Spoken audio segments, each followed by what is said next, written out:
Well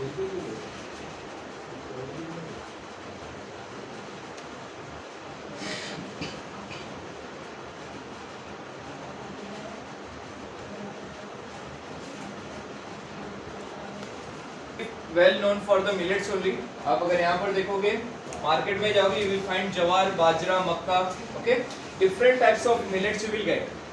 so this millets are basically used in a different condition, अलग अलग जगह पे अलग अलग तरीके से इसको ग्रो करते हैं एंड सबके फीचर्स अलग अलग हैं। कुछ का अभी यहाँ पर देखोगे, कुछ एग्जांपल दे यहाँ पर। For example Vivek hybrid 9, okay. तो डेफिनेटली नाम से ही पता चलता है कि भाई किसी विवेक नाम के बंदे ने इसको डिस्कवर या इन्वेंट किया, not discover, invent, okay. So you can see the good features. Next जवार हो गया, बाजरा हो गया। So whatever invention is done by any person, ना वो क्या करता है, अपना ही नाम दे देता है, okay. You will find so many names in this case. तो सब आपको नाम याद रखना है, मैच द कॉलम के फॉर्म्स में आते हैं, ठीक है।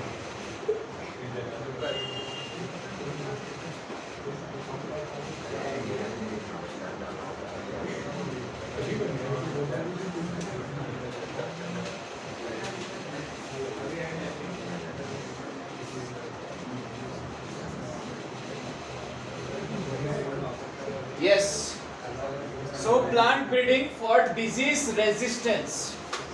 अभी हम लोग ने कौन कौन सा ब्रीड रेडी किया है डिजीज से बचने के लिए या फिर प्लांट को डिजीज से बचाने के लिए। यहाँ पर क्या बोल रहा है, ओवरऑल अभी भी आज भी इंडिया में क्या हो रहा है कि जो क्रॉप्स का 20-30% है ना, because of the insects, because of the whatever it is millet, जितने भी बैक्टीरिया या फिर फंगस, उसकी वजह से क्या होता है, प्लांट्स का जो क्वालिटी है वो खराब हो जाता है।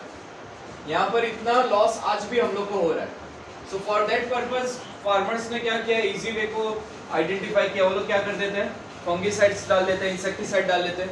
अब उसके डिसएडवांटेज क्या होता है, same types of fungicide, insecticide has high amount of arsenic and other kind of toxic material, and whenever this toxic material enters your body they causes the cancer, specially the stomach और intestinal cancer. सो ये जो है ना, इसका नुकसान है। Farmer क्या सोचेगा, फार्मर को कुछ भी करके अपना क्रॉप्स बचाना है, उसके पास कोई ऑप्शन नहीं है, तो डेफिनेटली वो फंगिसाइड और जो भी कुछ है इंसेक्टिसाइड वहां पर डालेगा विदाउट थिंकिंग एनीथिंग।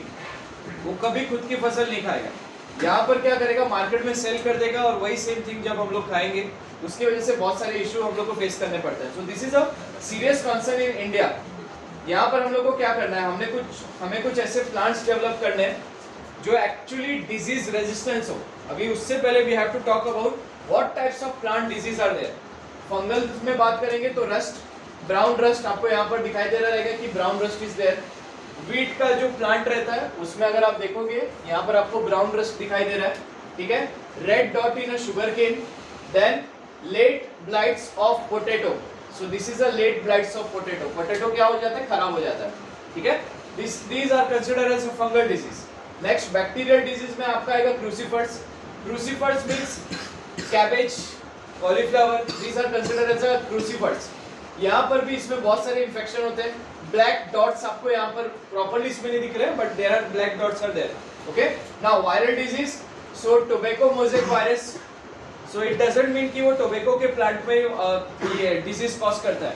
ये टोबैको मोज़ेक वायरस टोमेटो के प्लांट में भी डिजीज कॉज करता है, ओके।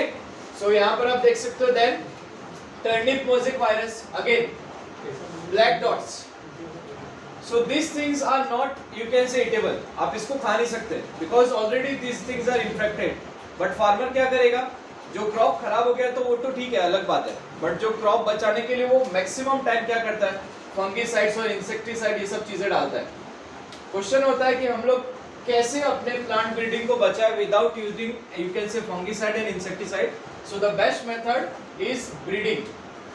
ब्रीडिंग के through you can create such a plant which is totally disease resistance। अब ब्रीडिंग में भी आपके पास दो तरीका है, या तो आप ट्रेडिशनल पे जाओ, conventional, that is easier for you, और या तो आप डीएनए के लेवल पे ब्रीडिंग कराओ। यहाँ पर आप क्या करो, प्लांट का डीएनए चेंज कर दो। दो ऑप्शंस आपके पास अवेलेबल है to make the plant disease resistance. So first of all we are going to talk about the conventional technique. Now what do you mean by conventional technique? The screening germplasm for the resistance source. आपको क्या करना है, सबसे पहले क्या करना है, ऐसे जर्म प्लाज्म को बार बार जहां पर भी जर्म प्लाज्म आ जाएगा ना, समझ लेने का कि मैं सीड का बात कर रहा हूँ। Seed means germ plasm only. तो यहाँ पर क्या बोल रहा है कि आपको जर्म प्लाज्म का स्क्रीनिंग करना है। Screening in the sense what? Testing. Screening in the sense observation, analysis, that is called screening. और फिर उसमें पता लगाना है कि उसमें कौन सा वाला जर्म प्लाज्म है जो सबसे ज्यादा रेजिस्टेंस है, जिसको कम बीमारियां होती है। और फिर बाद में क्या करना है आपको, उसके बाद पेरेंट्स को सिलेक्ट करना है, उनको हाइब्रिडाइजेशन करवाना है। कौन से पेरेंट्स को यहाँ पर हाइब्रिडाइज करवा रहे हो? जो ऑलरेडी डिजीज रेजिस्टेंस है, उनको क्या कर रहे हो आप? उनका हाइब्रिडाइजेशन करवा रहे हो। हाइब्रिडाइजेशन में एक पेरेंट जो है ना, ये देखो, ये वाला जो पेरेंट्स है, ये डिजीज रेजिस्टेंस है, इसको वायरल डिजीज नहीं होती। अगर मैं इसको जूम करूंगा, आप जरा ध्यान से देखना, यहाँ पर वायरल रेजिस्टेंस। ये प्लांट में ऐसा कुछ है जिसकी वजह से इसको वायरल डिजीजेस नहीं लगती। अब दूसरे वाले प्लांट में क्या है? That give you high yield, जो भी प्रोडक्ट है आपको इससे मिलेगा। But the thing is what, इसको वायरल डिजीजेस बहुत सारी हो जाती है। तो हम लोग क्या करेंगे, ये वायरल रेजिस्टेंस प्लांट का इस हाई यील्डिंग या फिर प्रॉफिट मेकिंग प्लांट से क्या करेंगे? ब्रीडिंग करवाएंगे। अब ब्रीडिंग के बाद जो प्रोडक्ट रेडी होगा वो आपको प्रॉफिट भी देगा, प्लस उसको डिजीजेस भी नहीं लगेगी। Okay, so that is a purpose of breeding. इस तरीके से हम लोग ने ब्रीडिंग करवा के क्या किया? ब्रीडिंग करवा के एक रेजिस्टेंस फादर को या फिर एक रेजिस्टेंस पेरेंट्स को एक हाई यील्डिंग या फिर मनी मेकिंग प्लांट के साथ ब्रीड करवाया। तो जो भी आपका प्रोडक्ट बनता है, तो that product is useful for you and it is totally disease resistance. फिर बाद में सब हो गया, उसके बाद क्या करो, यहाँ पर हाइब्रिड को सिलेक्ट करो। So as I told you, out of 1000 hundreds are consider as a good quality of hybrid. उसमें से भी आपको सुपीरियर को सिलेक्ट करना है एंड देन उसका टेस्टिंग करना है, रिलीज करना है and then commercialisation, that's it. तो कभी भी आपको किसी भी प्लांट्स को, फॉर एग्जांपल पोटैटो को ले लेते हैं, पोटैटो को बहुत सारी डिजीजेस हो जाती है, फंगल एंड बैक्टीरियल डिजीजेस। आपको क्या करना है? आपको एक ऐसा प्लांट सिलेक्ट करना है जो ऑलरेडी डिजीज रेजिस्टेंस है, और उसको और पोटैटो का क्या कर देना है? उनके जर्म प्लाज्म को क्या कर देना है? हाइब्रिड बना देना है। एंड देन वो सिचुएशन में क्या होगा? जो न्यू पोटैटो प्रोड्यूस होगा वो क्या होगा? रेजिस्टेंट होगा to the viral and bacterial disease. Conventional technique के थ्रू हमने क्या क्या प्रोड्यूस किया है वो आपके यहाँ पर है, देख लो। सो व्हीट में हमने प्रोड्यूस किया the variety is Himgiri. Again it is a Hindi word, okay, Indian origin. यहाँ पर क्या बोला है? इसको, ये हिमगिरी किससे रेजिस्टेंस है? Leaf and strip rust and heal burn. Heal burn means what? जो पहाड़ी एरिया होते हैं ना, वहाँ की लीव्स जो है ना ड्राई हो जाती है, खराब हो जाती है। सो उससे बचाता है। प्लस ये जो लीफ में रस्ट लगते हैं ना, हिमगिरी में ऐसा कोई इशू नहीं होता, because it is already disease resistance. So it is a example of wheat. Exam में कैसा आएगा? Match the column. ये पूरा ऐसा ऊपर नीचे कर देंगे, आपको क्या करना है? कॉलम्स को मैच करना है एंड आंसर लिखना है। So the himgiri is an example of the hybrid wheat, which is the disease resistance. Second one is a brassica. Brassica again, इसका नाम है, that is a Pusha swarnim, that is a Karan rye. आगे क्या बोला है? White rust का issue होता है इसको, ठीक है? तो ये जो हमने हाइब्रिड रेडी किया है, इसमें व्हाइट रस्ट का कोई इशू फेस नहीं होता। Now next is what? Cauliflower, that is a Pusa Shubhra and Pusa snowball K1। Again ये किससे रेजिस्टेंस है? इनमें ब्लैक थ्रोट और कर्न फ्लाइट जैसी कोई डिजीज नहीं होती। Now the next one is a cowpea, that is a Pusa Komal. Again bacterial disease इसमें नहीं लगती, that is a bacterial blight. Chilli, that is a Pusa Sadabahar. All are the Hindi word. So इसमें चिली मोज़ेक वायरस से infection नहीं होता, या फिर tobacco mosaic virus का कोई इंफेक्शन नहीं होता। ओके, ये जो है टोटली रेजिस्टेंट है। समझ में आया? So all whatever hybrid we make till now, all this hybrid are resistant to the diseases, okay, और उनका खुद का एडवांटेजेस है। So these are the example. Method क्या है? अभी आपको कन्वेंशनल ब्रीडिंग करवाना है। So how to perform a conventional breeding? It is a constant by the availability of limited number of disease resistance gene. Diagram से आपको पता चलेगा, जो ऑलरेडी मैंने आपको प्रीवियसली एक्सप्लेन किया था। जब भी आप कन्वेंशनल या फिर पुराने टेक्निक से ब्रीडिंग करवाते हो, तो उसमें आपको एक प्लांट को लेना है जिससे आपको प्रॉफिट होने वाला है, that is a money making plant. And दूसरे प्लांट को लेना है जो कि ऑलरेडी डिजीज रेजिस्टेंस है। अब उसका आप अगर ब्रीड करवाओगे तो इसके डीएनए में क्या है, डिजीज को रेजिस्ट करना, इसके डीएनए में क्या है, कोई भी प्रोडक्ट बनाना, ठीक है। इन दोनों का जो भी हाइब्रिड रेडी होगा, that hybrid have both characteristics, okay. So this is what conventional breeding. यहाँ पर क्या बोल रहा है, inducing mutation, sudden genetic change in a plant and screening them for you can से resistance helps to identify the desirable gene. Such a plant can be multiplied directly and used for the breeding. तो ये जो है ना इतना आसान नहीं है। सबसे पहले क्या करना पड़ता है, जैसे कि मैंने बात किया था the human genome project, it was started in 1992, खत्म कभी हुआ 2006 में। 14 to 15 इयर्स लग गए ये पता लगाने के लिए कि एक इंसान के अंदर कितने जीन होते हैं और उन जीन का काम क्या होता है। यहाँ पर भी साइंटिस्ट लोग हर एक प्लांट्स के बारे में रिसर्च करते हैं कि इस प्लांट में कितने जीन है, ये वाला जीन कौन से काम में आता है, ये वाले जीन का एडवांटेज क्या है, डिसएडवांटेज क्या है। सो उसमें से all over scientist know that this gene causes disease resistance, ये जीन की वजह से ये प्लांट क्या हो गया, डिजीज रेजिस्टेंस हो गया। एंड इसमें ये वाला जो जीन है इसकी वजह से क्या हो रहा है, इसमें कोई फ्रूट्स या फिर कोई अदर प्रोडक्ट्स आ रहा है। अब हमको पता चल गया कि दोनों के जीन का क्या काम है, just hybridise them, whatever product you will get that have the desirable characteristics of both parents, okay। so इसके अलावा और कौन सी ब्रीडिंग है आज के टाइम पे, कौन सा यूज हो रहा है, so this is a conventional breeding। इसके अलावा और कौन सा ब्रीडिंग है, so that is a soma clonal variant and genetic engineering, that is not part of your you can say syllabus, so we are not going to read that, okay। this is a normal technique of genetic breeding that is previously used, okay। Mutation का मतलब क्या होता है, mutation कभी पढ़ा है 10th standard में, sudden change in the DNA causes mutation, that is change in the genetic sequence. यहाँ पर क्या है, कंसिडर कर लो कि अभी आपके पास कोई डिजीज रेजिस्टेंस प्लांट नहीं। नॉर्मली कन्वेंशनल मेथड में क्या करते थे, एक मनी मेकिंग प्लांट था और एक डिजीज रेजिस्टेंस प्लांट था, दोनों का हाइब्रिड रेडी करते थे। ये सिचुएशन में अभी आपके पास ऐसा कुछ ऑप्शन अवेलेबल नहीं है। आप क्या करोगे, आप जो है ना म्यूटेशन करवाओगे। म्यूटेशन पॉसिबल है, करवा सकते हैं, बहुत सारी पिक्चर जो है हॉलीवुड में इसके बेसिस पे बनी है। हल्क, ठीक है, उसमें म्यूटेशन वो पर्सन में किसकी वजह से होता है, गामा रेस की वजह से होता है, ठीक है। फिर बाद में और भी बहुत सारी पिक्चर्स बनी जिसमें पर्सन जो है किसी की वजह से पावरफुल हो जाता है। स्पाइडरमैन, ओके, एक रेडियो एक्टिव स्पाइडर उसको काट लेता है एंड उसका जेनेटिक सीक्वेंस चेंज हो जाता है। This is just a theoretical concept, okay.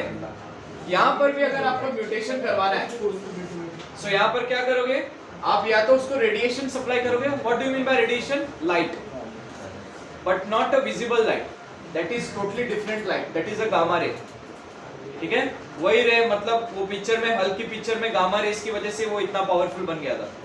So same gamma ray is used for the mutation in a plant, okay. So या तो आप रेडिएशन का यूज कर सकते हो, if you don't have radiation, if you don't afford the radiation, you have another option, simple option, that is chemical. Now what are the function of chemical? They can also cause mutation in the body of plants, in the DNA of plants. So mutation करवा के करना क्या है, mutation करवाने से क्या होता है, पिक्चर में भी देखा है कि वो प्लांट या फिर कोई एनिमल पावरफुल हो जाता है। यहाँ पर भी हम म्यूटेशन करवा के क्या करते हैं, उसके डीएनए को, उसके जीन को और पावरफुल बनाता है ताकि वो एडवर्स कंडीशन में और अच्छे से ग्रो हो सके। What they are telling, mutation create a new desirable character not found in a parental type. So ये wild type में या फिर parental type में आपको ये mutation नहीं मिलने वाला। आपको randomly एक generation select करनी है, उस generation को chemical के अंडर में या फिर radiation के अंडर में रखना है, and because of that क्या होगा, वो plant जो है उसका DNA change हो जाएगा, उसका specific gene change हो जाएगा, and that will become more powerful.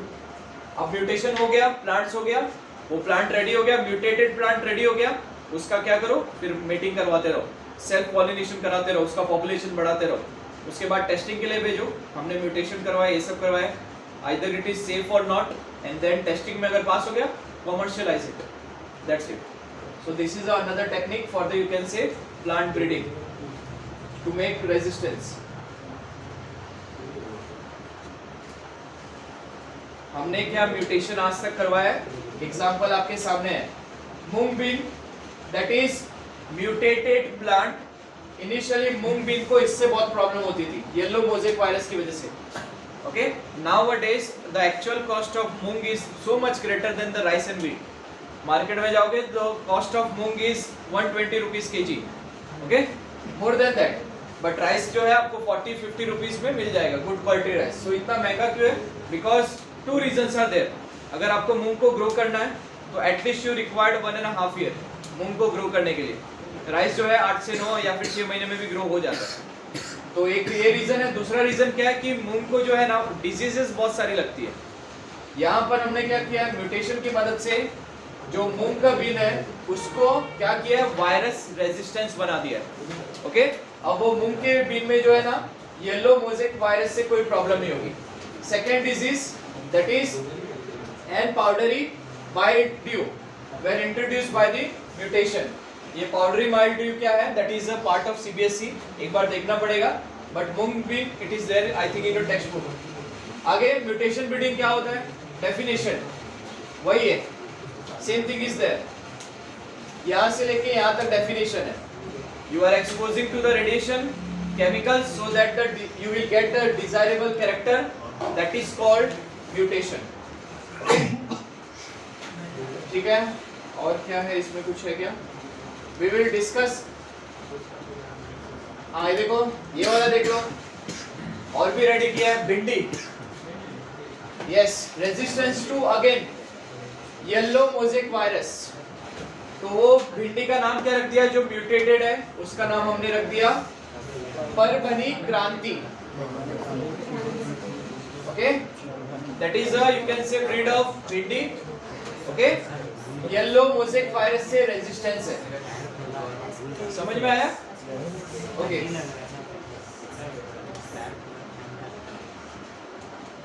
ठीक है. जो पार्ट लिखा रहा हूँ तो लिख लो. चार्ज में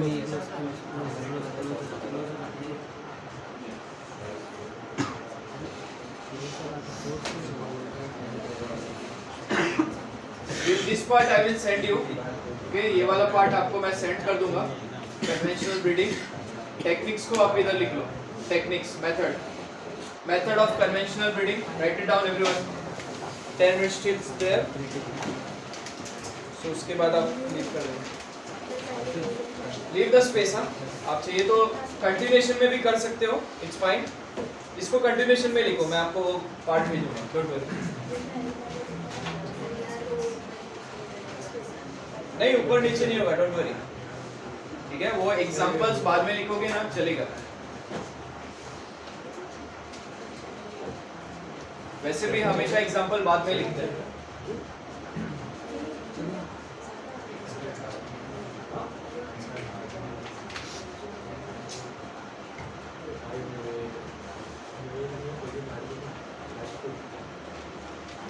अटेंडेंस शीट बनाने को बोला क्या मैंने? एक एक ओके क्या?